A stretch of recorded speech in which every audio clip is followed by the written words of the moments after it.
So for this video, I'm excited to share with you the concept of the promotion playbook and how this came about.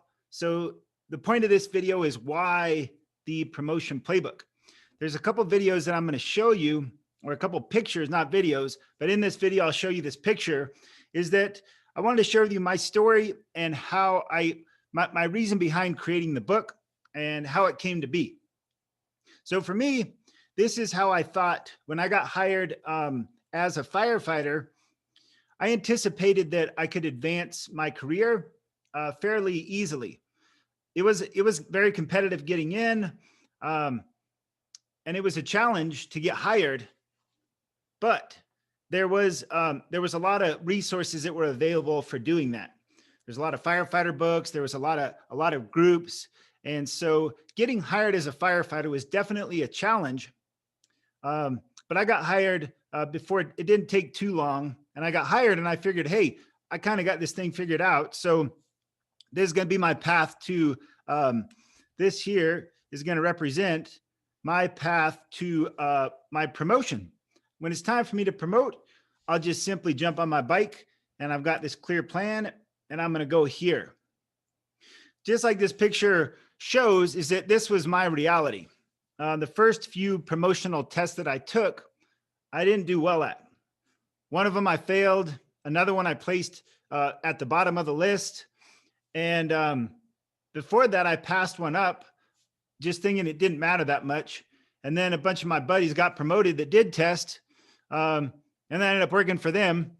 And it was like, man, how do I figure this out? So I got this desire that I failed a test. I didn't do another test. And then I placed low on another test. So I was missing something. Something wasn't working for me in the area of career development. And it was a real struggle for me to figure out how to, how do I get there? Like I could be looking up at the mountain and I would say, how is it that I get here? I don't get it. Like I was a good employee. I took on a lot of projects for the department.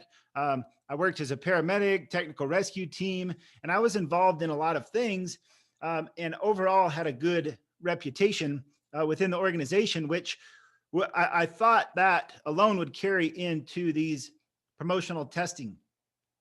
But a lot of times it didn't. So I struggled to figure it out. And for me, my why came to me because it was a conversation that I had with my wife. And it was after I had agreed to take a test for the position of captain. I was a little bit nervous about it. I wasn't real sure I was prepared. I wasn't sure that I really wanted to do it. And I was kind of struggling to figure out my reason why. Like, why did I want to do this and why did it matter so much? I was happy with the crew that I had. I was next up to be the engineer or the driver operator.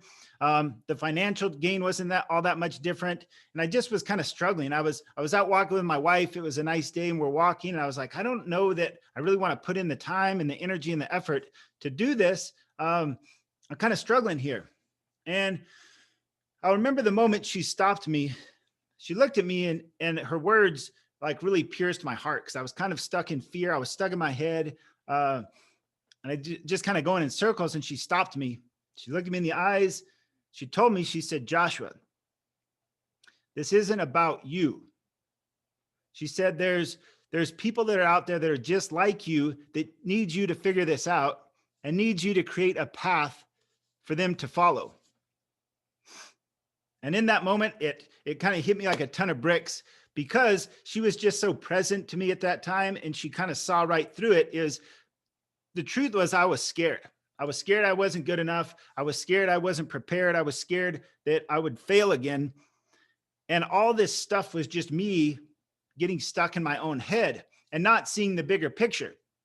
The bigger picture was that there are firefighters just like me in every department that feel called to step up to that next level, that feel called to give this career their best, that their family is depending on them, that their friends are depending on them. And they would like, there's a lot of people that like to see them succeed, but they can't get out of their own way because they're so stuck in their own small reasons as to why not to test. And so for me, there's this big light bulb for me. It says, hey, this is why I need to do it, not for me, but for those that are going to follow this path that I'm going to discover. So what ended up happening was I went through all this trial and error like that previous picture, and then I found out what worked. I went through thousands of hours of trainings, invested thousands of dollars in all sorts of courses, from fire courses to personal growth courses to, I've walked over fire. I've swam in icy lakes. I've stayed up all night with seminars. I've done tons of different training in fire training, in college training, and a handful of other type of training. I've done some ultra marathons and some long distance events, all to kind of figure out this system of stuff that could work, that I could then get my promotion and then turn around and guide others on this path. So here's the flag that I did reach. So after that conversation with my wife, I committed the time, the money, the energy, the effort towards being the best version of myself for helping others.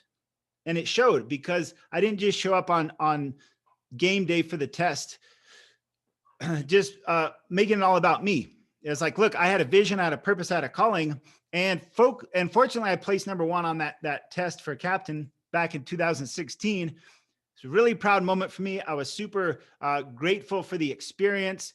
My family was there. I felt that I got a lot of support, not just from my family and friends, but I also feel that in my heart, there was some help from God and from my spiritual faith. Is that like, look, this is something for you to do that is bigger than you. And so it felt like it was a really neat moment, that a lot of things came together, that it worked for me. All the people that poured into me, I'm so grateful for that moment of people that helped to pour into me. And what it was even more rewarding than me getting my own promotion was cool too, because my older brother was there and he got to pin my badge on me. And he works for the fire department too, up in Flagstaff. And it was a beautiful moment.